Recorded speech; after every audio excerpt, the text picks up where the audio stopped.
Вака, првен ви благодарам на вашето присуство, на градоначалникот и пратеникот. Имавме навистина добар состанок со Сдруженијата на лозарите, дел од винарските визби. Ние синоќа до касно, заедно со премиерот и економскиот совет во владата, разгледувавме сите можни опции како да се излезе на пресред на ова ново настаната ситуација со грозјето и винарските визби и лозарите, што не имавме предвид дека може да настане ситуација како што е сега со квалитетот, но тоа е природна работа и сега ние мора да изнајдеме решение во делот на како да им се излезе на пресред на лозарите, но секако имајќи го и предвид интересот на винарските визби.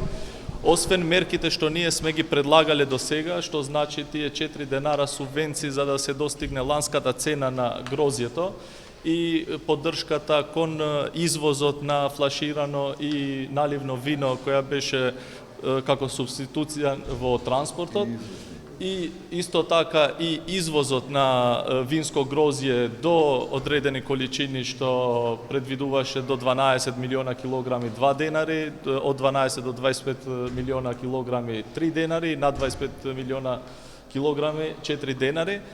Денес ја представивме и новата мерка заради квалитетот на грозјето што има под ова 18 малигани.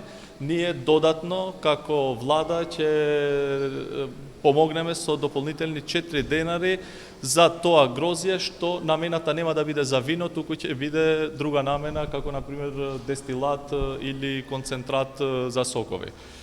Мислам дека веќе имаме решение, ќе се излезе на пресред. Поголемиот дел од винарските визби кажа дека можат да ги прифатат количините, така да очекувам во наредните денови и тоа порака е испратено со станокот дека ќе се отварат вратите од сите винарски визби за да може да се земи количината што е предвидена, односно што стои во насадите.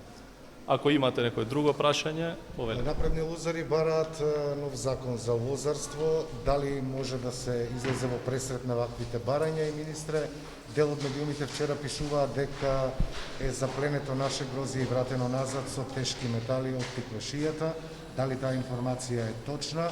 И доколку е така, зашто не беше направена проверка фитосанитарна пред да замине од Македонија?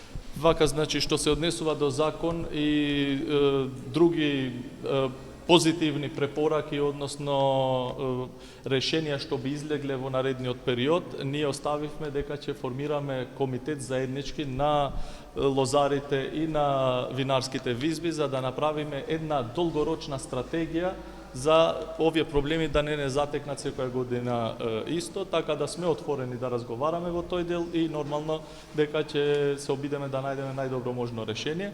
Што се однесува до вашето прашање, значи до пред кога да дојдам јас во Кавадарци, сите служби ме информираат дека немаме никаков проблем со останатите држави што се прави извоз од тука, така да не верувам дека имаме таков конкретен случај.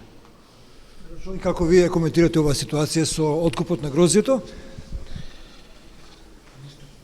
Добро, значи според околностите на годината кои што ги имаме и по ковид ситуацијата, меѓутоа и по лошите атмосферски услови кои што ги имавме со големите и обилни дождови кои што заврнаа во втората половина на август, поготово во сортата вранец, има директна улога за лош квалитет на вранецот и слаби малигани.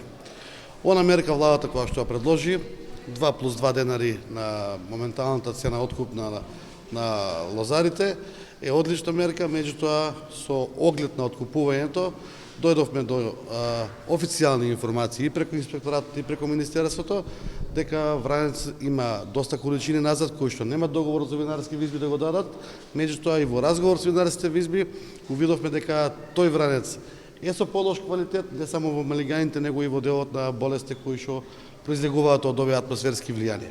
Така да по вчерашната средба со министерот во Кавадарци и денешната во Кавадарци, така да морам да кажем дека човекот е 2 дена тука, исто и со господинот Трајан како заместник министер, успеавме да изнајдеме решение да целокупната количина на вранец, која што нема да биде откупена за вино, да се претвори во алкохолен дистилат од постоечки винарски визби. Денеска успеавме со винарските визби кои што ги имаме во нашата држава да направиме заеднички состанок, кој што помина во една добра атмосфера и со лозарите и со Министерството, да се направи од утре владата и Министерството протоколи за таа работа, да може од вторник да отпочнеме со посебни пунктови за откупување на вранец за посебна намена алкохолен дестилат или концентрат за понатамошни намени, само да не биде намена вино. Затоа што ако го претвориме во вино, че имаме и неквалитетно вино, а че имаме и затварање на пазарот на виното и би ги имале проблемите наредната година. Така да таа дополнителна мерка, реци скоро 2 милиона евра, која што владата ќе ја пружи директно за лозарите преку винарските визби, од големо значење и мислам дека нема да остане грозење на нивите, ќе се откупи и се претвори во алкохолен дестилат. Тоа е единствениот начин каде што можеме ова грозје да го претвориме во една суровина трајна и да си најде понатамошна примена, а лозарите нормално да бидат на некој начин не обештетени, него да бидат удоволени со купувањето на тоа грозје.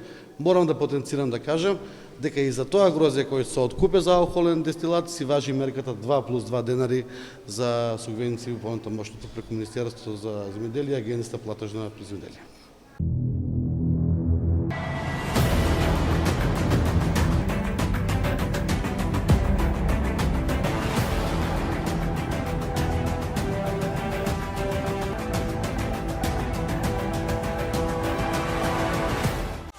Инел го носи најбрзиот оптички интернет до вашиот дом. Брзини до 1000 мегабити во секунда. Цени веќе од 650 денари. Оптички интернет до вашиот дом. Само со Инел.